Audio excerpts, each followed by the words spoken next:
اب ہم حضور صلی اللہ علیہ وسلم کے خاندان کے بارے میں کچھ ذکر کرتے ہیں۔ کہتے ہیں پیر کرم شاہ الازہری، روئے زمین پر سب سے پہلا عبادت خانہ بیت اللہ ہے جو سعودی عرب کے مشہور شہر مکہ مکرمہ میں واقع ہے۔ حضرت ابراہیم علیہ السلام نے اپنے بیٹے حضرت اسماعیل علیہ السلام کے ساتھ مل کر بیت اللہ کی تعمیر کی۔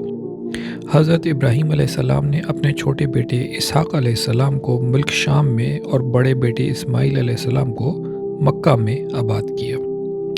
حضرت اسماعیل علیہ السلام کی اولاد سے جس قبیلے کو اللہ تعالیٰ نے فضیلت بخشی وہ قریش ہے، اور قریش میں سب سے زیادہ خوش بخت باپ حضرت عبداللہ ہیں، جن کو نبی آخر الزماں حضرت محمد رسول اللہ صلی اللہ علیہ وآلہ وسلم کے والد گرامی کا ہونے کا شرف حاصل ہے۔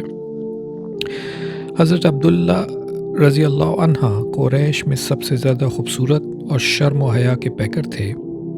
آپ کی شادی قبیلہ قریش کے ایک سردار وہب بن عبد مناف کی صاحبزادی حضرت آمنہ رضی اللہ عنہ سے ہوئی۔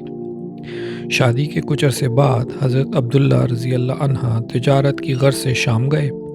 واپسی پر مدینہ میں آپ بیمار ہوئے اور اس دنیا فانی سے کوچ کر گئے۔ انا للہ و انا الیہ راجعون۔ آپ صلی اللہ علیہ وسلم کے والدین کریمین توحید پرست اور دین ابراہیم کے پیروکار تھے۔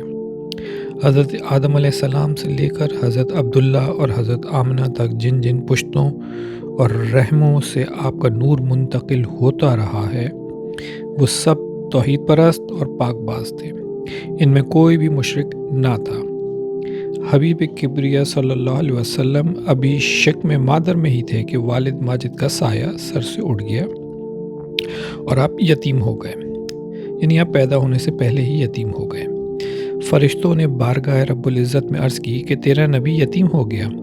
اللہ تعالیٰ نے فرمایا کہ میں خود اس کا محافظ ہوں، میں اس کا رازق ہوں اور پروردگار ہوں، تم اس پر درود پڑھا کرو اور اس کے نام سے برکت حاصل کیا کرو۔